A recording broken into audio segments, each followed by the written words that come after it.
Good morning and welcome back to a new module today. So, we are starting with a module on folk traditions and performance. Here in this module, we discuss the importance of these folk traditions and performances that have time immemorially spoken to the classical traditions, the classical and the folk, to the different traditions that have run parallelly, uh, you know uh, at all times. Historically, we see they have borrowed from one another.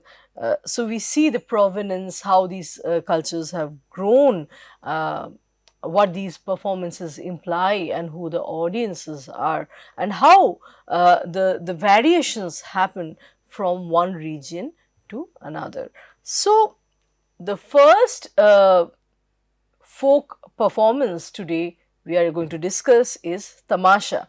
Tamasha is a form of theatre which came into existence in the early 16th century uh, in Maharashtra.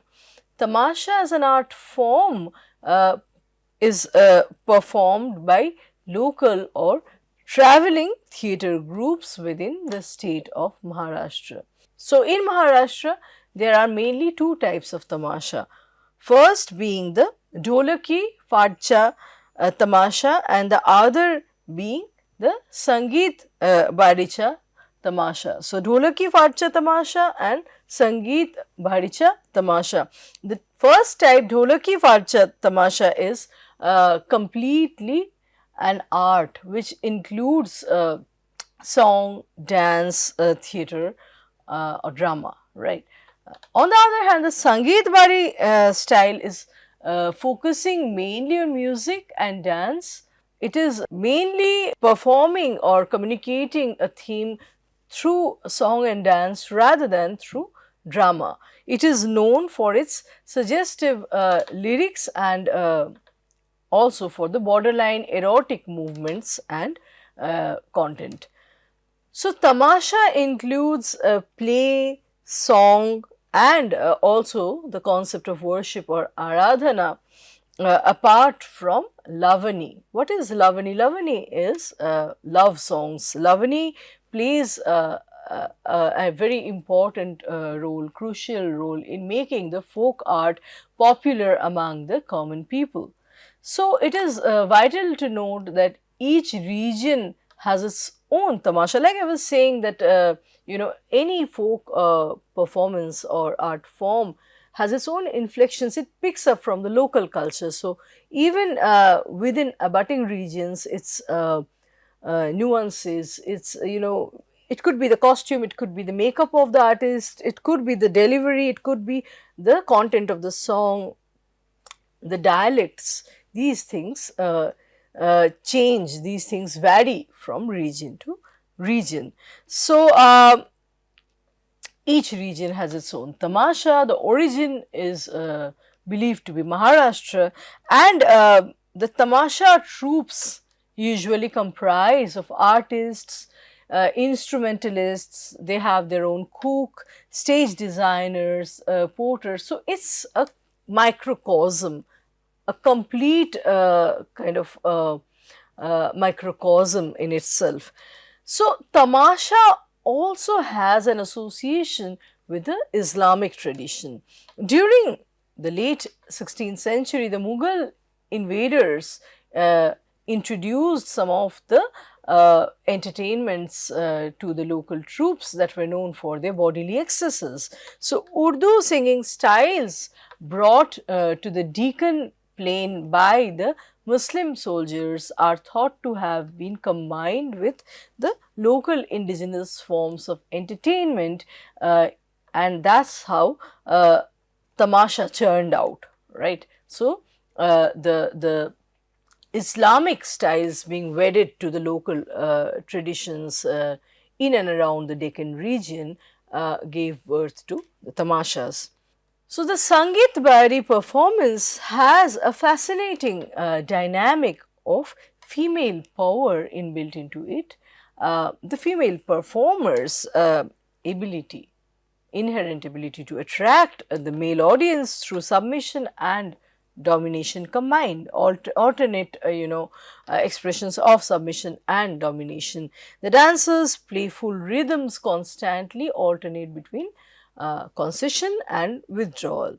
So here we see inundating or altering moods, expressions and expectations on the part of the audience.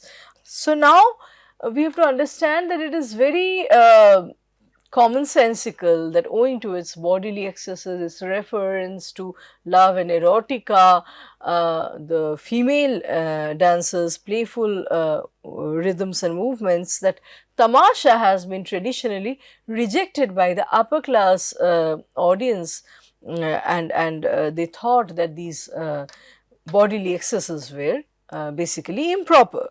The Mahars and the monks or Kolhati are the two outcast communities or castes that were the pioneer performers of this art form. So, tamasha originated mainly among the Mahars and the monks. The Mahars and the monks form the roots of the Dalit identity in Maharashtra. The monks were traditionally agricultural laborers, although just like the Mahars, they turned their skills to all sorts of artistic professions, and soon they became, indelibly associated with the tamasha art form. At the outset, in a tamasha performance, one sees a dolkiwala and a halgiwala entering the scene, and they contribute to the musical background of the performance and announce the beginning of the show. We can see this in the picture alongside, right? The performance starts with invoking Lord Ganesha, followed by a gavalan. So, female performers often perform acrobatics, and some of the popular ragas that are deployed, that are used in the musical scores in accompaniment with dance include Yaman, Bhairavi and Pilu, Rag Pilu. And some of the costumes that are used in tamasha are called gamat and fada, worn by various communities in Maharashtra. So, the performance ends with a moral tone, celebrating the victory of good over evil. Now, the changes in technology and the taste of the audience in general has created a huge impact on the tamasha performers. Tamasha has undergone transformations regarding the methods of execution. For example, men and women earlier used to travel on bullock carts with elaborate troops which were managed by production houses. So, we see that historically the owners of different tamasha groups or troops get very low profits after meeting all types of expenditure and making payments to artists, maintaining the lighting, sound systems and transporting the paying for the transport vehicles and paying for the transport vehicles. So, the struggle is immense to get good jobs, and usually these artists, the folk artists have a dream to be launched into cinema, right? It could be regional cinema, and the highest hope is to become visible in Bollywood, right? But that's a very hard nut to crack. The performers get jobs as supportive dancers in the last rows sometimes, and they can fetch at the most some minuscule roles in the regional cinema. Now, moving on to the next next folk performance that we are going to discuss in our lecture today. It is called Chhau. So, the name Chhau comes from the ancient Sanskrit word chhaya, chhaya meaning shadow or mask. So, implying that the most important visual focus of the Chhau dance is the mask. Chhau is taught as a traditional form which is fixed in its style and repertoire. So J.B. Singh Deo states, masks conceal the identity of all the dancers from the audience. Neither the personal beauty nor sex determines the capability of the dancer. Here it is very important to understand that of all the forms that we are going to discuss in in this course, Chhau and Kathakali are two forms that entail a lot of vigorous performance, excessive bodily movements, and a kind of fitness which it is very difficult for a female performer to maintain. So, Chhau and Kathakali are commonly and usually performed by male artists. That is one thing. By virtue of the fact that the face is covered with a mask, we know that in any art form, especially dance forms, the expression of the eyes become very important. But when there is a mask covering the expression of the face, and the audience is not riveted to the facial, gestures or the face responding to the mood being enacted, the body has to compensate for that. So when the face is invisible to the audience, the facial expression is that of a mask and it is a static pre-given expression. The body has to make up for it. The body has to pick up some very fast, very vigorous and ambitious movements, which entails a lot of acrobatic skills and fitness, right? And it's very impersonal after a point. It is also symbolically, when we see that the face is covered and replaced by the mask of a god or a goddess. Let's say Durga or Ganesha's mask is worn by the artist, the dancer. It symbolically means that it is no longer the artist performing. It is the god that has possessed the artist. It is the god performing. Nowhere can the artist's face be seen as long as the performance is going on. The immense, the elaborate headgear and the god's mask make the audience forget for some time that it is a human performance after all. And this is something that pertains to so many or most of the folk dance performances or art forms, where the audience we see are reciprocating with immense devotion. So it is no longer an artist, but the person is deified and elevated to the level of god or goddess, to the level of a deity. So three types of Chhau exists, namely, the Seraikela Chhau, the Purulia Chhau, and the Mayurbhanji Chhau. So Seraikela Chhau coming from Jharkhand, Purulia Chhau coming from West Bengal, and Mayurbhanji Chhau coming from Odisha. Chhau is a dance form mainly belonging to or coming from the eastern part of India. The Chhau performers come together for competitions and village performances during mainly during the New Year celebrations, immediately following the Chaitra Parva, and also Chhau is performed during the Sun festival. So Purulia Chhau originated from Bagmandi dance from Purulia district with patronage from the local agrarian community. It originated in the local warrior caste which is called the Dome. So among the Dome community, Chhau emerged for the first time, and in the present we see that the Dome community is required, or they are employed for playing or beating the drums for the Chhau dances, and they have been considered as an outcast community. The pattern of the performer's steps imitates the natural environment.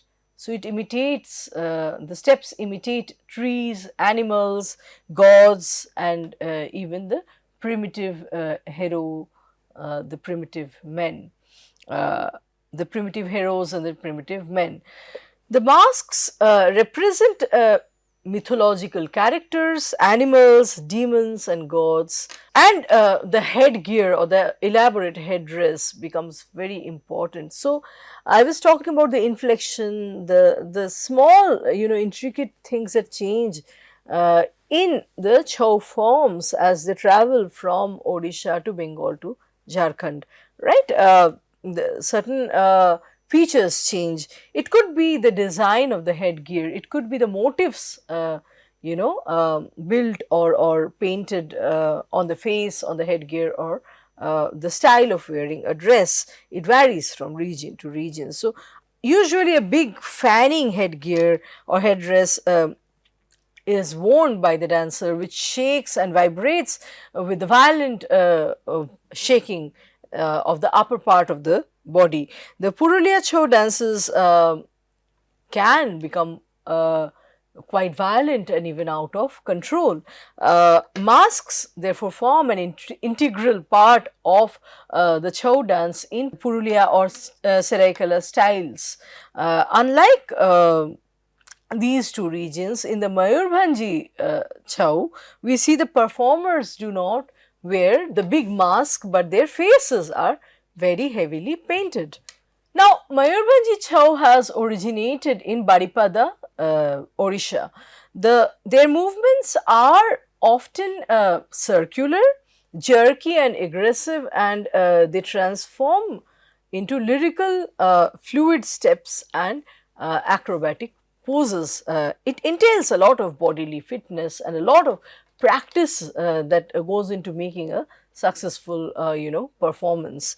They often demonstrate hunting rituals or even mysterious representations of Hindu epic stories. So, Saraikala Chhau and Mayurbhanji Chhau have historically been rivals. So, not only are they common and different at different points, so they have their commonalities and their differences, these different Chhau practices from different regions, and additionally they have also been contending with one another. They have had rivalrous positions. So, for example, like I was saying, Saraikela and Mayurbhanji Chhau were rivals with different styles and forms, and we see that historically Mayurbhanji Chhau had pedagogical clash with Saraikela Chhau. Critic Farley Richmond claims that the Saraikela royal family exaggerated the classical status of the Saraikela dance form, often denying any tribal origins for the form. So, this has also been a common phenomenon in folk traditions, history coming from different regions. In many folk forms, there has been a usurpation of the provenance by the classics, the classical tradition.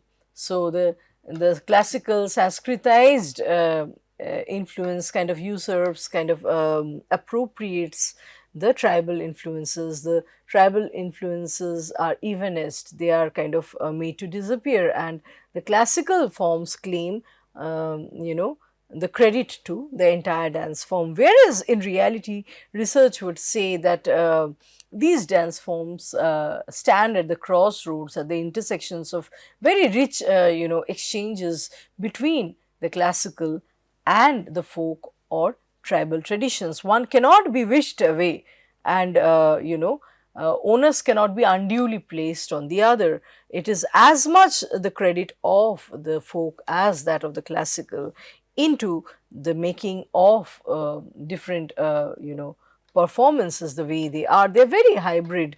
However, some of the royal lineages claim their provenance or their origin as classical. The complicated relationship between the resurrected classical Odissi dance, the local martial art form Parikhanda and Saraikela Chhau would suggest that there is rather a constant symbiosis, constant scopes for exchange and sharing of elements, which point to you know a very ramified, very complex and hybridized mishmash.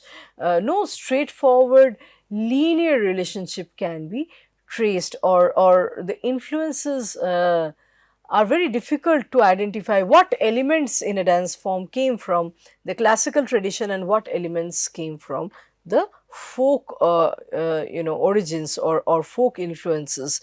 The basic stance of holding a sword and a shield in the Saraikela and the Mayurbhanji styles of Chhau also echoes with the demi-ply of Western classical ballet. So, the influences are multiple and variegated, they are not one, and it would be very difficult for any one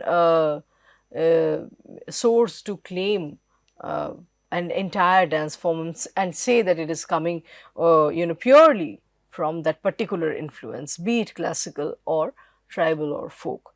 So, the dance imagery and the movements, particularly of Saraikela and Mayurbhanji Chhau, are inspired by the life of the common people. So, basically what we are trying to say is that Chhau is considered as a folk art form. It is not classical.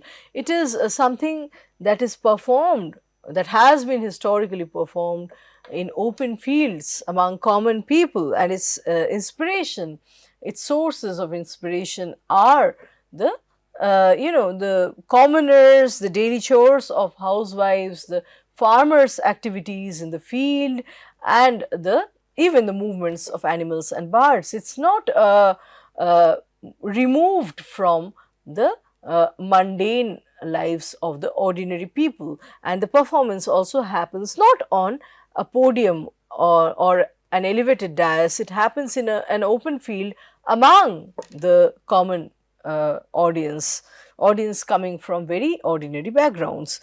Purulia and Saraikela Chhau dance blend forms of dance and martial practices, employing some mock combat techniques which are called khel, stylized gaits of birds and animals which are called chalis and topkas, and finally the movements based on the chores of the village housewives which are called the uflis, right. The sources or the inspirations can be traced to very grassroots origin, not something that are very grandeur in style or in terms of origin. So, sources of Chhau dance form can be traced as very mundane and coming from the grassroots level, not something that is coming from the elite section of the society. Now, traditional groups of Saraikela Chhau dancers are formed on the basis of communities. The dance is performed by male dancers in an open field, in an open space which is called akhada. Akhada also referring to wrestling arena. So, the combat techniques, the warrior techniques or movements are very much present in these dance forms. The knowledge of dance, music and even the artistry associated with mask making is transmitted orally from generation to generation. This dance is rhythmic and set to traditional folk music. It is played on the reed pipes called mohuri and shehnai. A variety of drums accompany the music ensemble, including the dhol, which is a cylindrical drum, a dhamsa. Dhamsa, something that is deeply influenced by the abutting tribes. The Santals, the Orans, they all play the dhamsa. So, a large kettle drum, and then they have the kharka or chorchori. right? The themes for these dances could include, they could be local legends, folklore, and episodes from Ramayana and Mahabharata, as well as some abstract themes. So, Seraikela Chhau tradition is associated with the Shiva cult and practiced mainly during the annual ceremonial dance celebrating the Chaitra Parva or the spring festival. Gradual development of the dance, the well knit phrasing and controlled movements full of explosive energy inform and epitomize the Mayurbhanji style. Each Chow dance has its own distinct or special elements. So, it could be swinging, gliding, and startling movements, and twists of the body, slow conservation, and abrupt release of energy and trance like ecstasy. So, all these characteristics, for example, are commonly associated with the Saraikala Chhau dance, and some of the common motifs or some of the common themes that keep coming back that are most representative in the Saraikela style include Radha Krishna, the Chandrabhaga, the theme or concept of Ardhanarishwar, and the theme or motif of the Nabik or the sailor. And then we see that in the case of the Purulia Chhau dance form, so the Purulia Chhau dance begins with a striking pose made by the dancer, heightened by the accompanying music. The dance proceeds to the next stage called Chali, which is a highly dramatic gait, and then subsequently it concludes with a heightened tempo. Very quick shift of movements happen in all the different Chhau styles or Chhau dance, practices, in the different regions of Eastern India. Vigorous bodily performances form the basis of the Chhau dance.